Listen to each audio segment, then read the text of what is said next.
Paulo, por favor, tomar o seu lugar na tribuna. Boa noite, boa noite, boa noite. Muito bem-vindo. Se não ficar em pé, não quiser usar a cadeira, você encosta lá para não te atrapalhar. Sim, tá ok. Boa noite, gente, boa noite. Boa noite. Pode passar no caminhão? Fique à vontade. Mais fácil para falar. Depois, quando nós terminarmos, vai conseguir terminar a palestra, Matheus canta uma música e depois você faz a prece. Tá bom? Então hoje vamos começar a nossa leitura, né?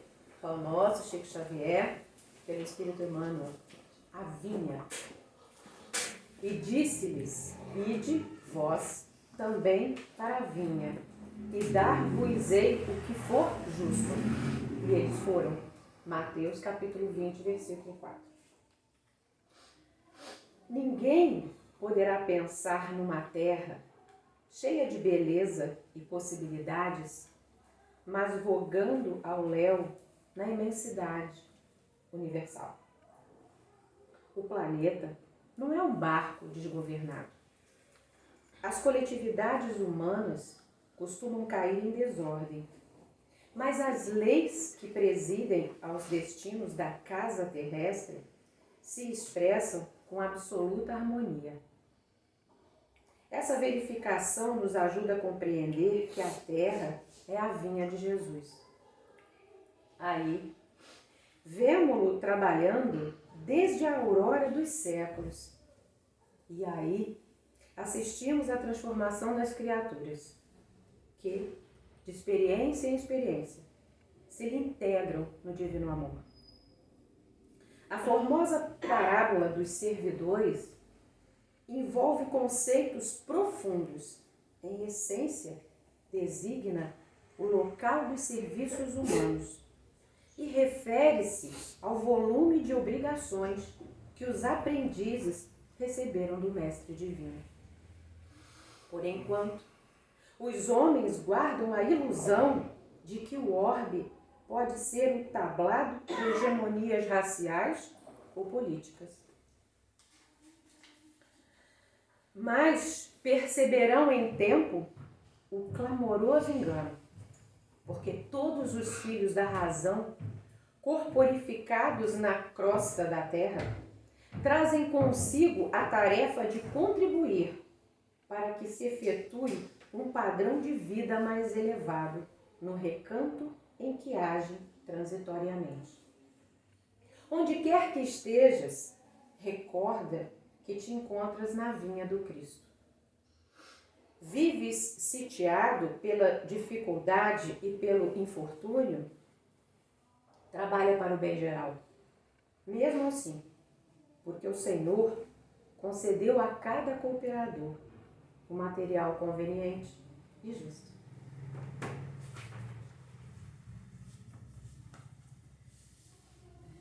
Então, vamos fazer a nossa prece, elevar o nosso pensamento a Deus, buscar essa interiorização do nosso sentimento e encontrar Deus dentro do nosso coração. Jesus, nosso mestre, nosso amigo, mais uma vez estamos reunidos aqui em Teu santo nome, buscando o Teu amor, a Tua paz, o Teu entendimento. É mais uma noite de terça-feira que nos reunimos aqui para aprender o Seu Evangelho de amor. Toda semana a gente precisa aprender e reaprender e ouvir a lição, para que na prática da nossa própria vida possamos experienciar um pouco mais deste Evangelho. Por isso precisamos ouvir, por isso precisamos estudar, para que consigamos replicar esse exemplo do lado de fora. Escutamos essa linda página que está dizendo da vinha do Senhor. Olhamos às vezes em volta no mundo material e parece que está tudo desorganizado. E não é um barco desgovernado a nossa vida e nem o que Jesus quer, e o que Deus quer para o nosso orbe terrestre. Tudo há de se organizar da maneira exata como Ele imaginou. O que nós precisamos fazer é nos manter coerentes, atentos, orando, vigiando e trabalhando pelo bem. Porque se estivermos fazendo a nossa parte, sempre o bem vai nos encontrar, em qualquer tempo, em qualquer lugar. Ele vai aparecer para nós através de uma oportunidade, de uma pessoa, de uma palavra, de um abraço, de qualquer coisa. Então, que possamos acreditar nessa vinha, trabalhar por ela, para que uma hora possamos realmente colher o fruto desse desejo tão sincero, que é evoluir, que é crescer, que é fazer o melhor que a gente puder com essa encarnação. A gente agradece muito a oportunidade de estarmos aqui hoje, agradece essa espiritualidade benfazeja que preparou o ambiente para nós. O lugar que a gente se sentou está marcado para cuidar da gente. A água que a gente vai beber, o que a gente vai ouvir do nosso irmão, que tão generosamente veio aqui hoje estudar conosco, passar o seu conhecimento, a sua boa vontade. Tudo que acontecer aqui é vontade do Criador e que nós possamos irmanar o nosso desejo ao dele, para que tudo corra bem. Então a gente agradece muito essa oportunidade e pede a permissão do Dr. Bezerra de Menezes e todos os trabalhadores aqui da casa, para que a noite seja completamente de paz, de alegria, de harmonia e de muito amor. Que assim seja. Graças a Deus. Tudo bem? Então hoje é o Pedro Paulo, de Valença, do Centro Espírita Lar Meimei. E a gente vai falar hoje, ele vai falar sobre Justiça das Aflições, Evangelho segundo o Espiritismo, capítulo 5, item 3. Correto? A palavra está com você, amigo. Vamos lá. Vamos começar. Para me deixar por aqui, né? Para me jogar assim, né? À vontade aí. Bom.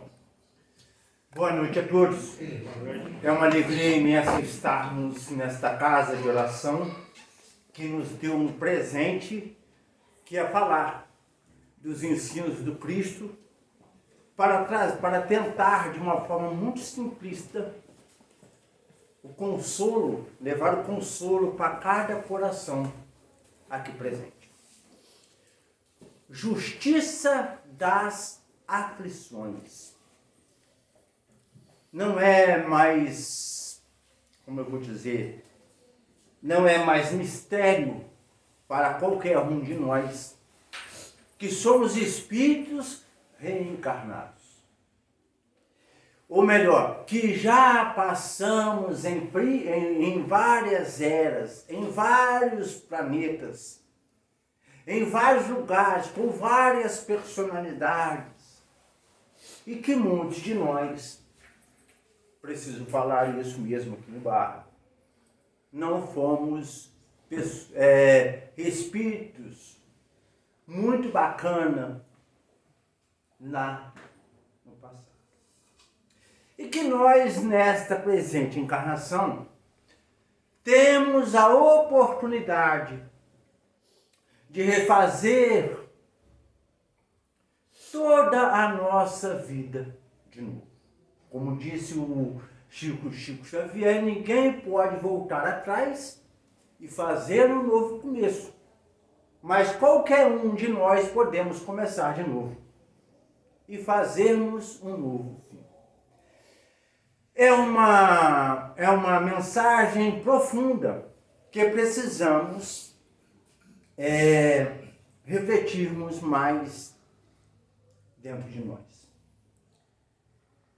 Muitos de nós, quando escutamos a palavra aflição, lembramos de sofrimento.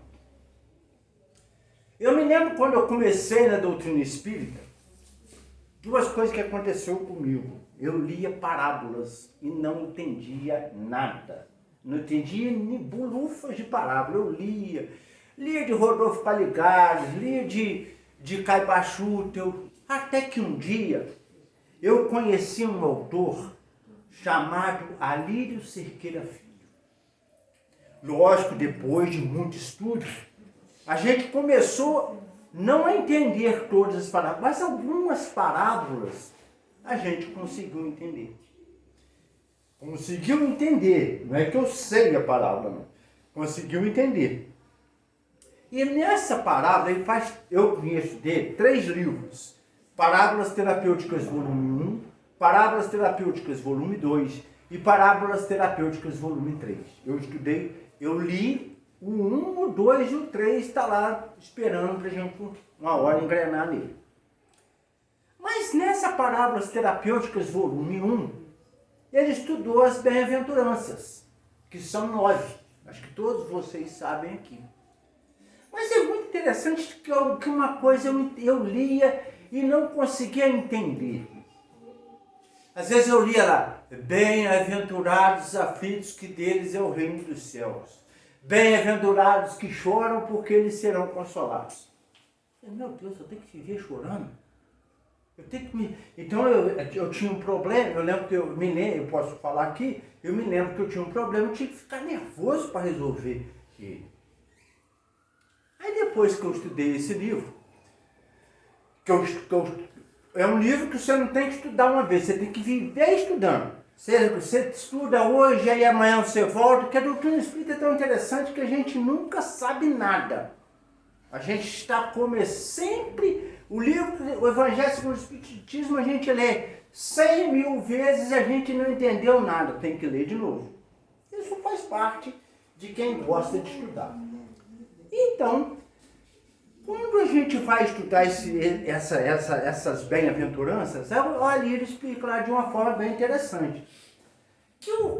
Que bem-aventuranças, se você trazer, acho que é do grego, para o português, que quando há uma tradução do inglês para o português, do francês, sempre fica alguma coisa que a gente perde.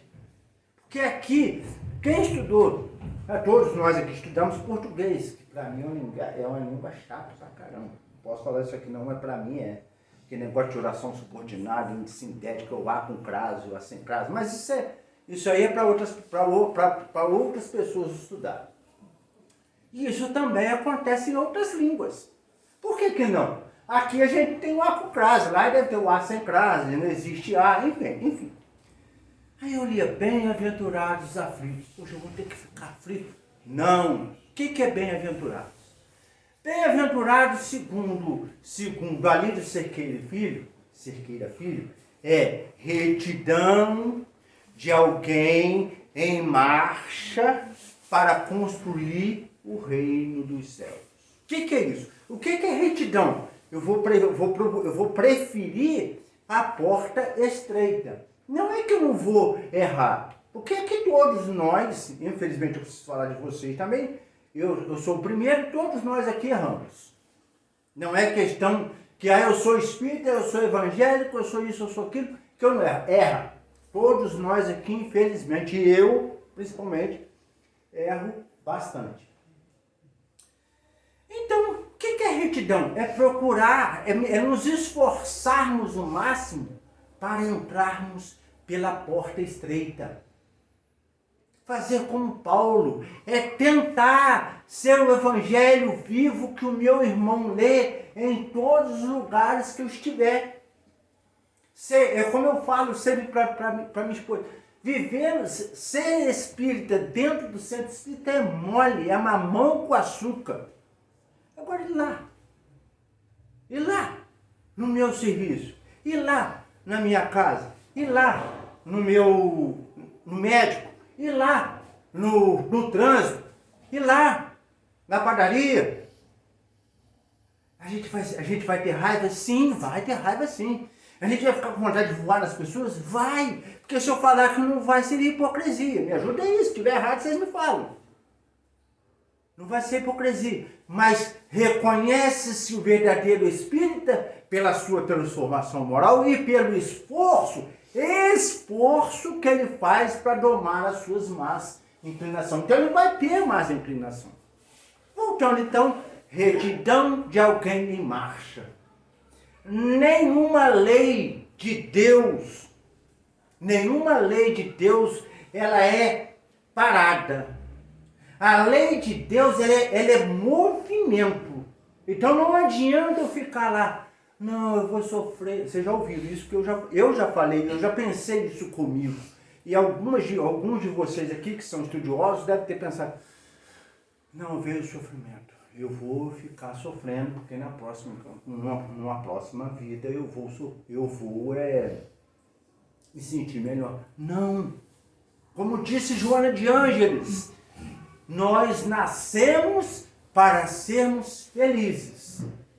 Depende de quem a felicidade? de nós. É tão interessante a doutrina espírita, que a doutrina espírita ela não coloca a felicidade em outra pessoa, em outro lugar, não. A felicidade está dentro da gente. Retidão de alguém em marcha, eu vou marchar para a construção, para chegar ao reino de Deus. O que é reino de Deus? Como disse Hanan, lá no livro Boa Nova, quando Cristo veio tentar, a ideia dele era construir o reino de Deus.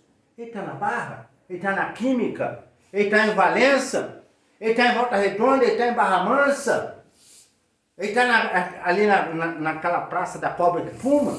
Onde que está o reino de Deus? Que falam tanto, ele está dentro da gente.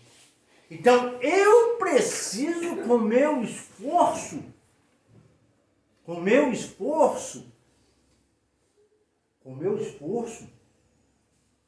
construir esse reino de Deus dentro de mim.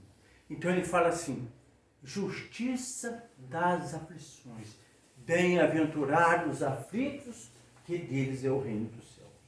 Não é que eu tenho que me tornar aflito, eu tenho que fazer esforço, quando chegar às aflições, eu preciso fazer tanto esforço quanto for necessário para que eu possa passar com resignação aquelas aflições que a mim foi designada. Mas vamos dizer que eu não sou espírita e que eu não conheço a reencarnação. Eu acredito que para mim, ou para alguns de vocês, ficaria mais difícil de entender.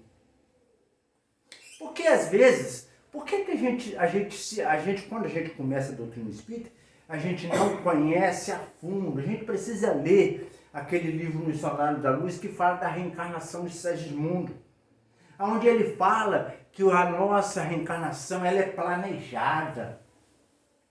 Cada um de nós que tem uma ficha reencarnatória lá no mundo espiritual. Existe um planejamento.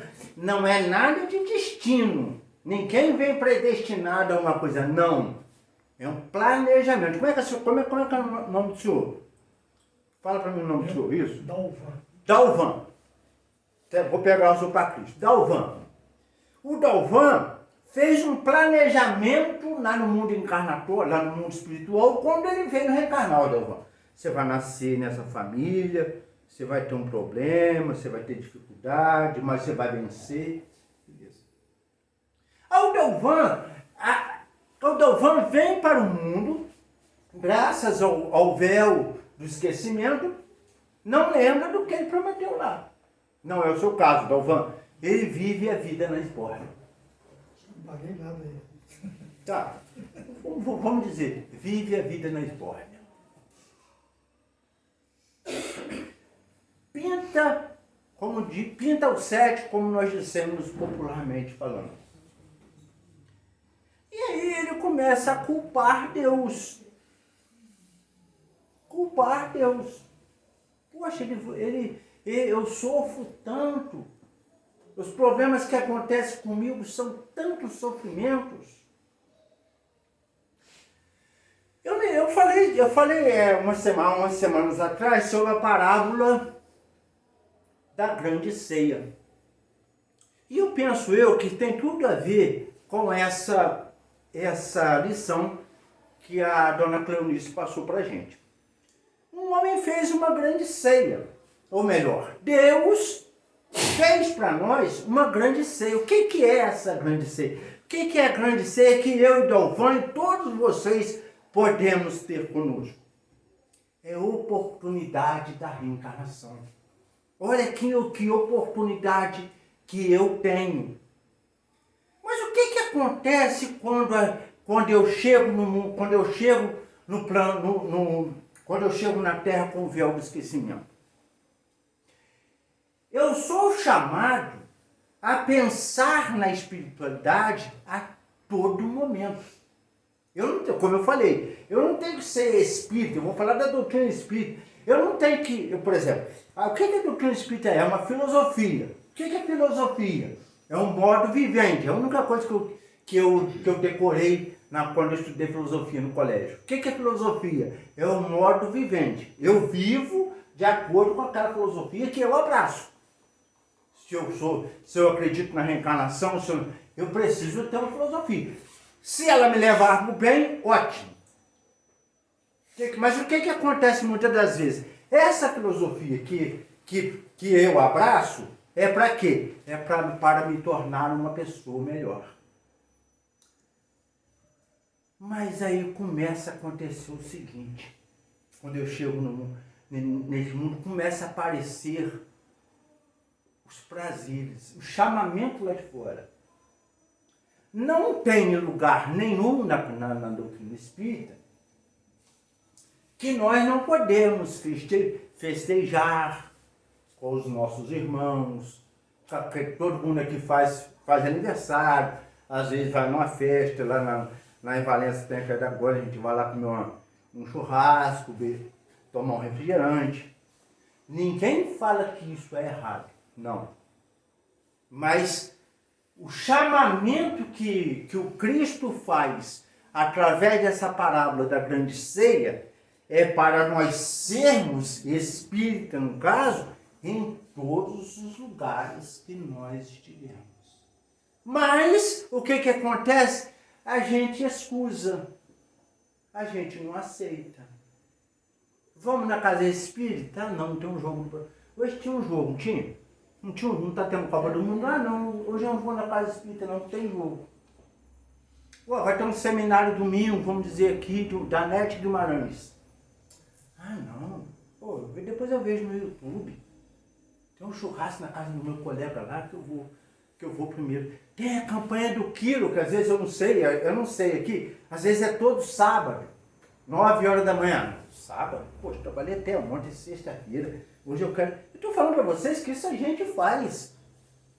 Não, eu não vou fazer isso não. E também não adianta a gente vem na casa espírita segunda, terça, quarta, quinta, sexta, sábado e domingo. Nós estamos na casa espírita, mas não sermos uma pessoa lá fora, aonde o meu irmão lê. Ou seja, nós também estamos excusando. Aí chega as aflições. Ele fala de 3 servos nessa parábola. O primeiro servo é o convite amoroso. Que o pai fala da seguinte forma: meu filho, Jovan, como é que é? Dalvan. Eu esqueço o nome. Dalvan, olha. Meu amigo, você reencarnou em Barra do Piraí, você vai ter tudo à sua disposição para você evoluir, crescer. Mas, infelizmente, depende de você, que eu não posso tolir o seu livre-arbítrio. Aí o que o Dalvan faz? Começa a fazer um monte de coisas que não são, não vou falar errado, que são meio equivocadas. Fala mal de mim, tenta bater no outro. Às vezes tem umas pessoas que matam. Lesam as leis de Deus em alguma encarnação. Quando eu leso as leis de Deus, eu preciso me ressarcir com ela. Vocês concordam? E não é castigo. Eu fui lá, cortei a mão de uma pessoa. Igual tem vários casos dentro da doutrina espírita, em outros casos, em livros que a gente pode ler. Eu passo a faca na mão de algum de vocês. Hoje nós vivenciamos a época da escravidão, onde muitos de nós talvez fôssemos feitores de escravo, ou estávamos lá fazendo algum tipo de covardia. E se nós estudarmos o duelo, lá no Evangelho segundo o Espiritismo, muitos de nós hoje não estávamos aqui perto do outro. O Dalvan ia querer me matar. Esse camarada arrumou um problema com ele. Ou qualquer um de vocês aqui poderia fazer isso comigo. E hoje nós temos devido à o bendito esquecimento do passado, conseguimos vivenciarmos juntos. Mas em uma outra encarnação, eu lesei as leis de Deus. Aí vem o quê? O segundo servo. O segundo servo desta parábola. O que o segundo servo vem? Olha, meu amigo, o que vai acontecer com você? Nós lembramos daquele livro que eu estou terminando de ler ele, já pela segunda vez, Memória de um Suicida. Não tem eu sempre esqueço o nome dele, não tem um rapaz, um homem lá, quem puder lembrar aí que ficou cego? Alguém lembra o nome dele? Que agora eu não lembro. Ele ficou cego. E tem lá no final do livro o motivo da cegueira dele. O que aconteceu com ele? Ele ficou cego porque ele era apaixonado por uma moça.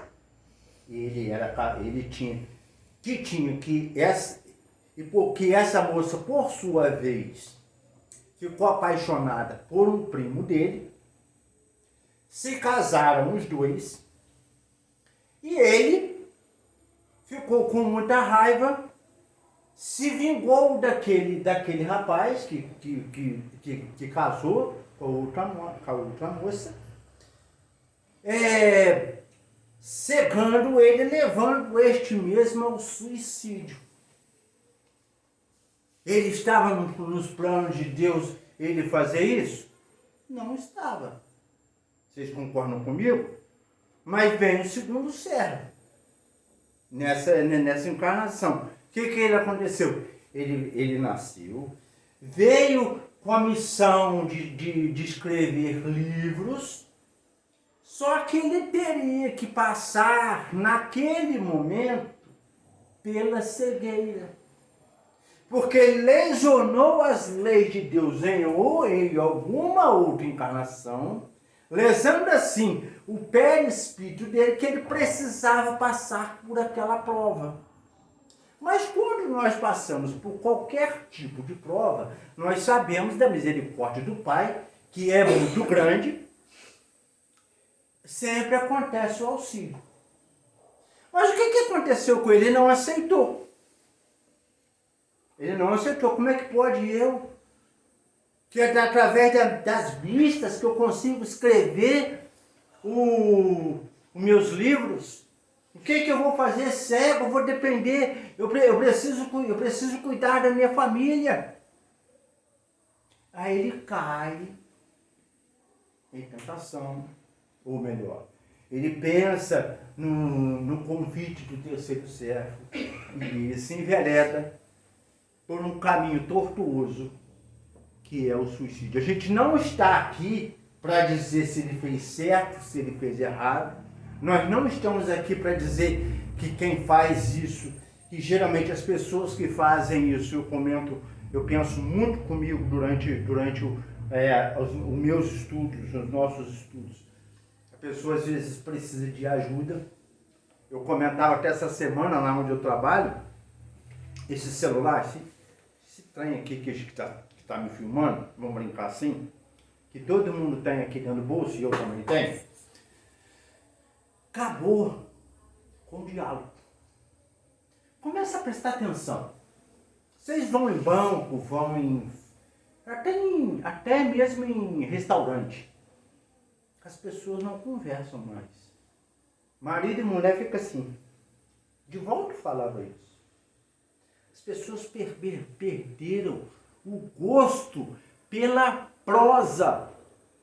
Me lembro que na época da vovó, quando meu avô tinha um sítio, estava 6 horas da tarde, a gente tinha que ir para dentro de casa. Se saísse, ninguém enxergava nada. Luz não existia. Só tinha um rádio. Mas a gente ficava o tempo todo conversando. E por não saber, o que eu estou falando em relação a isso? Porque é através dessas conversas que não existe mais, ou melhor, entre aspas, existe, porque eu tenho certeza que aqui todos conversam muito. Eu, então, adoro conversar. Essas conversas que não existem mais, as pessoas não falam dos seus problemas. E outra coisa que vai acontecer futuramente, que dentro dos bancos escolares nós vamos aprender a ouvir mais. A tia, como é que é o seu nome? Mateus. A tia ouvir sem te julgar. Que às vezes ele fala um problema, às vezes ele está com um problema interno. Ele conhece o Dalvan, mas com medo do Dalvan julgar ele não fala. É assim ou não? Aí a gente vai no psicólogo, vai no psiquiatra, que são amigos da nossa mente. Só que quando eu não aceito o primeiro servo, não aceito o segundo servo, que lá na parábola ele faz o convite aos coxos, aos mancos, que são pessoas que precisam passar, às vezes, pelas dificuldades que eles criarem em outra encarnação, que ninguém nasce com problema auditivo à toa. Ninguém nasce sem perna à toa. Ninguém nasce em determinados lugares. Por exemplo, tem uma parte lá do Evangelho que fala, às vezes a pessoa nasce em um lugar onde a criminalidade é muita.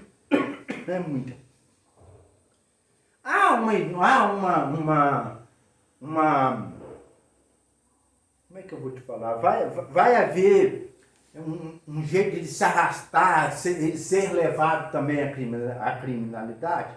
Nem sempre. Depende da pessoa que está ali. Mas por que ele foi parar naquele lugar para reencarnar? Por que ele está naquele lugar? Que foi o melhor lugar no psiquismo que ele se encontrava na época, no psiquismo que encontrava na época, que aquele lugar faria ele crescer. Dali ele pode se tornar um professor, um jogador de futebol, um músico. Tudo depende dele.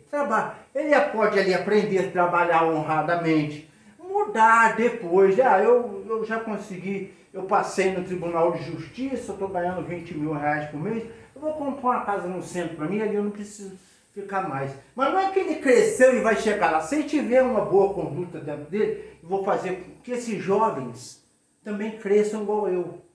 Porque ter poder aquisitivo na doutrina espírita, está lá no Evangelho segundo o Espiritismo, a verdadeira, quando a gente estuda a verdadeira propriedade, ninguém fala em nenhum livro da codificação, aceita qualquer um aqui falar que eu só estou falando mentira, me corrige, fala que é errado ter as coisas. Não é errado ter as coisas.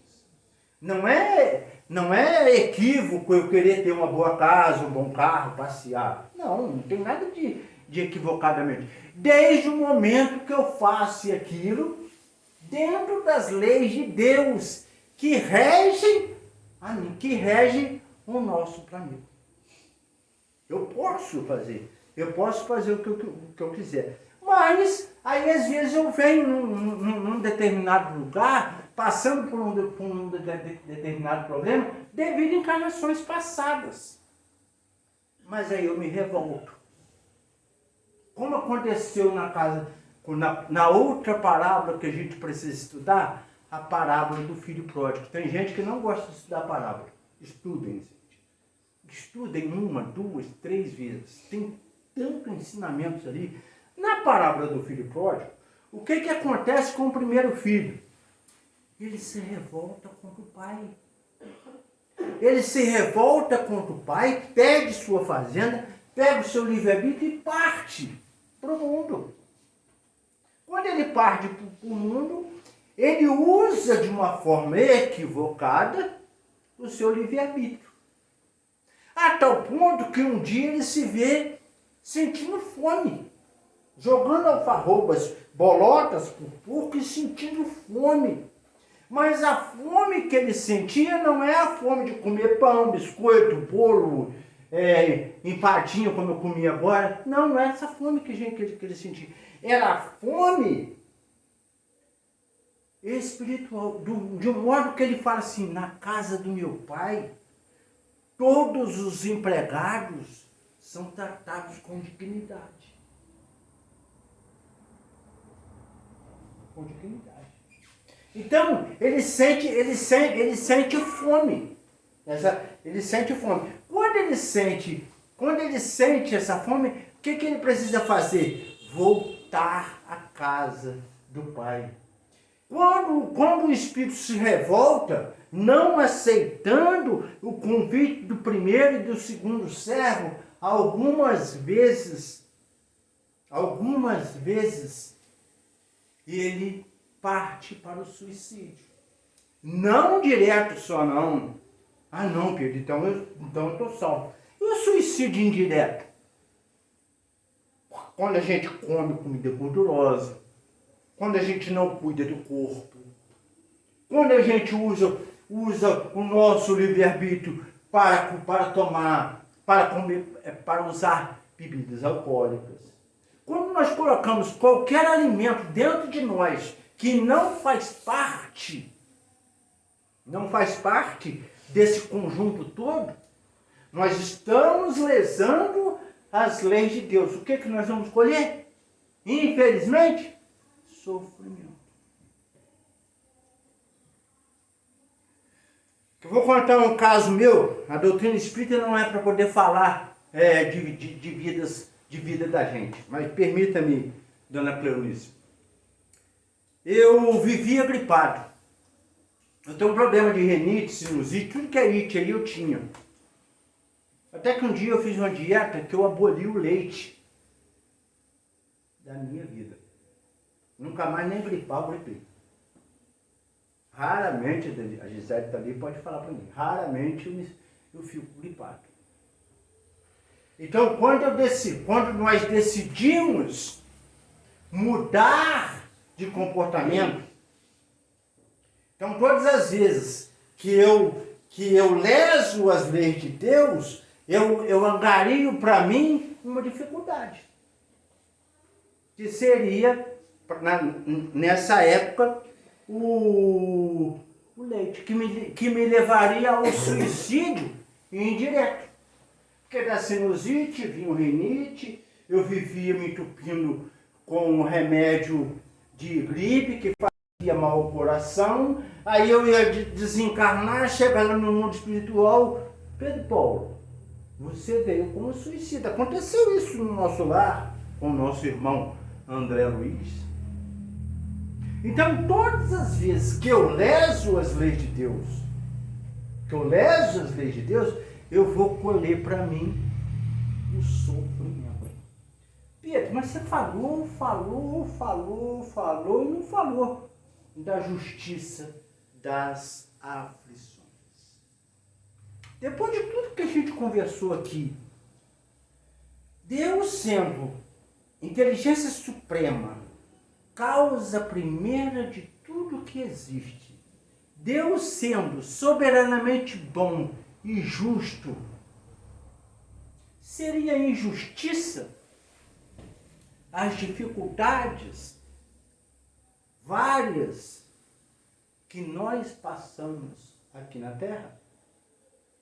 Aí tem lá nesse mesmo capítulo, que é o capítulo 5, para mim é o maior capítulo, para mim é o capítulo mais bonito do Evangelho segundo o Espírito, que fala das causas atuais e das causas anteriores das aflições. Que muitas das vezes as pessoas falam assim, eu passo por isso porque no passado deve ter sido Hitler. Eu devo ter sido enfim, devo ter sido uma pessoa muito ruim. Esquecendo de olharmos a nossa vida hoje. Por exemplo, eu passo ela todo dia para a dona Cleonice. E para a Gisele também, a gente dorme escutando ela. Tem um locutor da Rádio Fraternidade, eu sou apaixonado por rádio, tá? Entre um rádio e televisão, eu sou 1000 vezes um rádio, eu sou velho. Eu sou da época da rádio, Rádio Tupi, Rádio Globo, Rádio CBN, hoje é Jovem Pan. Enfim, eu gosto de rádio. E nessa Rádio Fraternidade, com a Rádio Espírita, o camarada fala assim, ele faz a seguinte afirmação: por que a gente tem tanta vontade de estudar? Por que a gente fica, às vezes, sequioso de ver um seminário, que tem vários agora no YouTube?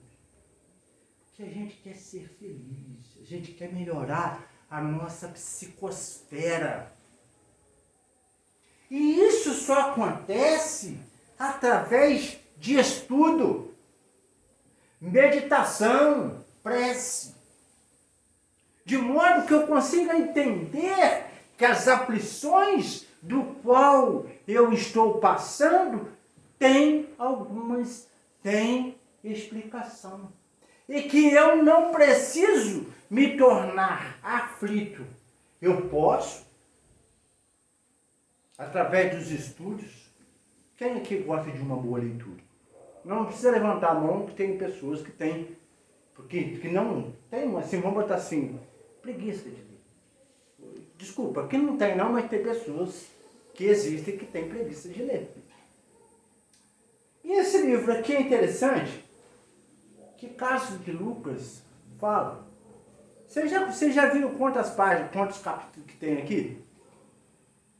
Algum de vocês já tiveram a curiosidade de saber quantos capítulos tem aqui? Nem eu. Mas depois do dia eu ouvi uma palestra do Carlos de Lucas, ele fala da seguinte forma: aqui tem 180 capítulos. O que quer dizer isso? Que com 6 meses, eu lendo um capítulo por dia, estudando um capítulo por dia, eu melhoro o meu campo psíquico aqui no planeta Terra. Ou melhor, é através do estudo que eu vou saber, eu estou passando por aquela dificuldade. Será que foi eu que criei? Porque é estudando que eu vou saber buscar o meu autoconhecimento. Peraí, mas foi eu que criei? O que eu fiz que pode estar errado com relação ao meu comportamento? Aí eu faço uma vasculha dentro de mim. Não achei o erro, vamos dizer assim, que me levasse a passar por aquela aflição. Aí pode estar em outras reencarnações, ou eu não fui, como muitas vezes nós não somos, honesto conosco mesmo. Eu xingo, eu vou falar coisas bobas, eu falo palavrão, eu tenho preguiça de ler, eu não quero fazer campanha daquilo sábado, não. Eu vou ver um jogo da Copa do Mundo, não que não possa ver, mas eu não vou na palestra, não.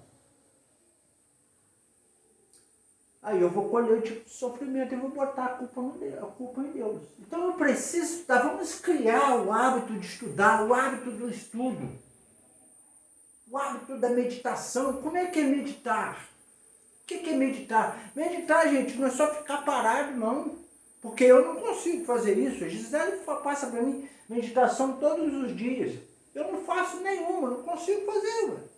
Ou melhor, não consigo, não quero fazer, não gosto daquilo. É um direito meu, me faz falta, talvez. Poderia ser menos ansioso se eu fizesse a meditação. Mas existe outro tipo de meditação que a gente faz.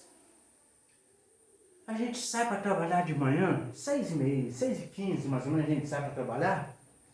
O céu às vezes está azulzinho, ainda mais nesse tempo de frio, assim, que o céu fica cor de anil, céu de brigadeiro. Pai, obrigado, com esses olhos que eu consigo ver coisas tão ruins, ter entendimento para enxergar esse céu. Certa feita, eu lembro da pandemia, estávamos dentro de casa, trancados, e eu abri uma mercearia para mim, eu e minha irmã. Aí eu saí por dentro de casa, estava triste, que eu não podia sair de casa, né? Eu realmente foi complicado a minha época da pandemia. Aí eu olhei para o céu assim, tirei até uma foto e falei, pois é. O couro, falei assim mesmo, vocês vão achar ruim, desculpa, se o couro está comendo aqui embaixo. E aí em cima parece que não existe nada. O mundo estava parado, não tinha gente, não podia sair, estava todo mundo em guerra, todo mundo, ninguém sabia o que acontecia, a gente olhava, os passarinhos estavam andando para um lado e para o outro, os bois passavam às vezes em determinadas casas. Ou seja, a vida continuava. Mas nós, como não temos ainda a ideia de que nós somos espíritos, que temos que viver para o mundo espiritual, que nós estamos aqui para aproveitar da melhor forma essa encarnação, mas nós muitas das vezes achamos que somos daqui, a gente sofre.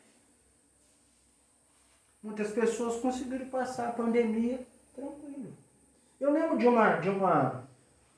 eu vi uma palestra na Rádio Espírita do Paraná. A gente não tinha nada para fazer, a gente tinha que fazer coisa boa, né?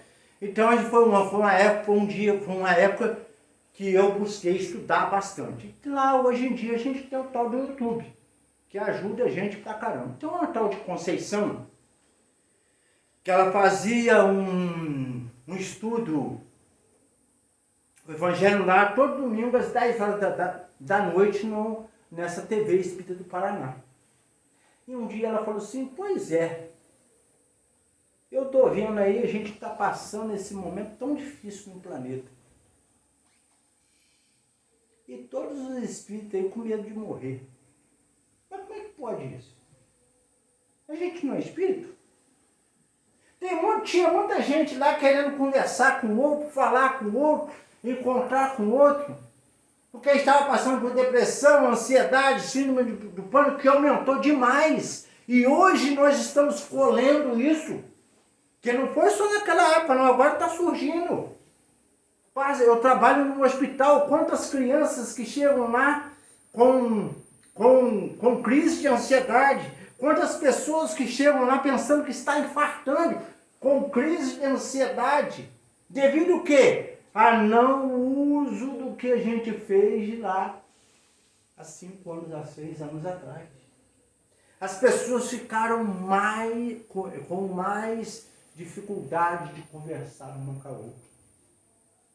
Então, gente, vamos estudar, meditar. E ela falou, nessa mensagem aqui, eu achei muito bacana, falando sobre a vinda do Senhor. Trabalho no bem. Ah, Pedro Paulo, mas trabalhar no bem é só vir à casa espírita, é só trabalhar aqui tem campanha do quilo, não tem? Tem campanha do quilo, tem um monte de coisa. Eu sei que a gente acompanha, a dona Cleonice passa pra gente 4 mensagens toda semana que a gente vê a quantidade de trabalhos que vocês têm. Mas é só estar aqui? Ah, eu não tenho tempo de vir na casa espírita. Aí a gente tem que pensar quantos bom dia que eu já dei hoje. Quantos boa tarde que eu já dei hoje. Quantas pessoas que eu já consegui ouvir hoje.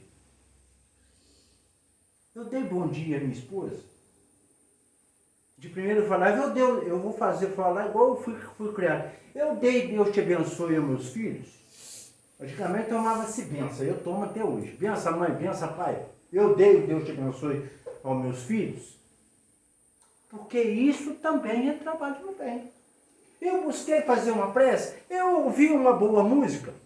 Ouvir boa música é bom, não só a música espírita é muito importante, Mas existem outras músicas que são boas. Eu amo Tião Carreiro. Tião Carreiro tem cada música maravilhosa. Para mim. Não é para vocês, é para mim. Faz bem para mim. Cada um aqui tem um tipo de música que faz bem para eles. E que é um meio de trabalhar no bem. Então, meus irmãos, é possível sermos felizes hoje. É possível abrandar as nossas aflições. É justo passarmos pelas aflições. Essas aflições precisam ser passadas com sofrimento? Não. Depende de quem? De nós. Eu preciso imprimir esforços para passar por elas. Meios, a doutrina espírita me dá de montão. Olha aí a quantidade de livros que existe. Parece até um oceano. Um oceano. Olha a quantidade de coisas que eu posso fazer de bom na minha vida. Então eu posso colher frutos bons. Eu posso aceitar o chamamento do primeiro servo, que é a parábola da grande ceia me ofereceu. E não me revoltar quando aparecer as dificuldades inerentes a mim, devido algumas vezes às lesuras que eu fiz em outras encarnações, e que hoje eu tenho a permissão divina de ressarcir-me perante a lei. Mas depende de quem? De qualquer um de nós. Eu cito um exemplo em determinadas casas espíritas. Eu acho que eu já falei isso aqui hoje, que eu acho bacana a gente falar. A doutrina espírita, ela te dá... Aqui tem atendimento fraterno, não tem? Quando você faz um atendimento fraterno, geralmente vamos botar paciente que vai lá, ele embrulha os problemas dele em papel e te entrega. A doutrina espírita faz diferente. Ela volta com o mesmo papel, mas porém, com as coordenadas, para que nós mesmos possamos resolver a elas. Eu falo também, para poder fechar, todos nós queremos entrar no mundo de regeneração, certo? Certo ou não? Sim. A Sueli Calda Schubert, antes de desencarnar, ela fez um estudo, também na pandemia, de um livro que eu não consigo de forma nenhuma lembrar o nome. É muito conhecido, que é do Hermínio de Miranda, mas eu não consigo lembrar o nome. E ela fez a seguinte pergunta na época, né? Estavam falando que depois da pandemia o mundo ia se tornar um mundo regenerado, que a gente ia entrar num planeta de regeneração, e que... Vocês devem ter ouvido isso, não sei se vocês ouviram, eu ouvi lá em Valença, vocês devem ter ouvido aqui também, o mundo ia ser regenerado. Ela fez a seguinte forma: todo mundo aqui quer ir para um mundo regenerado, mas eu já me preocupei em me regenerar? Vamos pensar nisso. Se eu estou preocupado com a minha regeneração, se eu estou buscando através dos meus pensamentos me modificar, que Deus, nosso Pai, que Jesus, nosso Mestre, possa sempre estar presente na vida de todos vocês. Agradeço demais a dona Cleonice pela oportunidade carinhosa que ela me deu de trabalhar no bem, e que possamos voltar para as nossas casas em paz e refletindo sobre os ensinos que eu estudei, que nós estudamos junto, de modo a transformar a nossa vida para muito melhor. Obrigado a todos. Agora vou tomar água por vocês.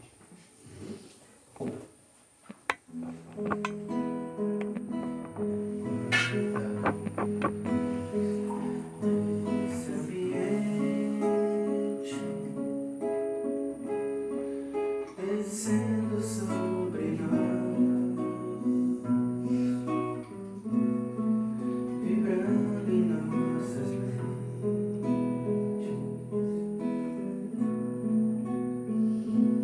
Quanta luz, quando assim em prece, como a água cresce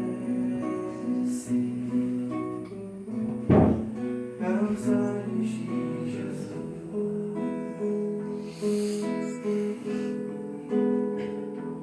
Quanta luz, pois em oração a voz do Mestre fala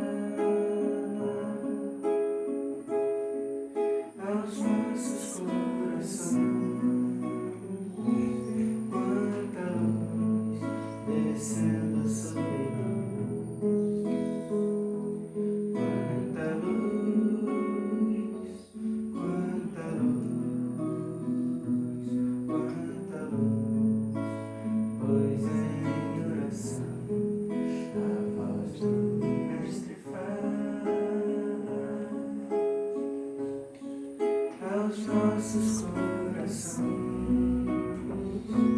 Quanta luz descendo sobre nós, quanta luz, quanta luz.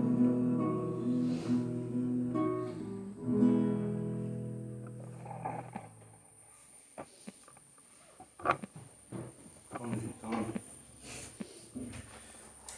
levarmos o nosso pensamento a Deus e a Jesus e conversarmos com Ele em uma oração. Deus, nosso Pai, Jesus, nosso Mestre e querido amigo, muito obrigado mais uma vez pela oportunidade bendita que o Senhor nos deste de terminar um dia ouvindo Tuas palavras, para que possamos nos esforçar a cada dia para nos tornarmos pessoas melhores. Pai, eu quero te pedir para que olhai por cada irmão aqui, encarnado e desencarnado, que eles possam ser amparados, de modo que suas dificuldades possam ser sanadas pelo esforço que com certeza todos nós vamos imprimir para que isso aconteça. Senhor, neste momento, existem pessoas nos hospitais, nas cadeias públicas, ou mesmo dentro de casa, passando por várias dificuldades e vários problemas. Não tenho merecimento, mas peço pela misericórdia do Senhor que levai um amparo a todos esses seres, entendendo eles que todos nós temos novas oportunidades, porque nenhuma ovelha do rebanho do meu Pai ficará perdida para sempre. Que Deus possa nos abençoar hoje, amanhã e sempre. Graças a Deus. Obrigado.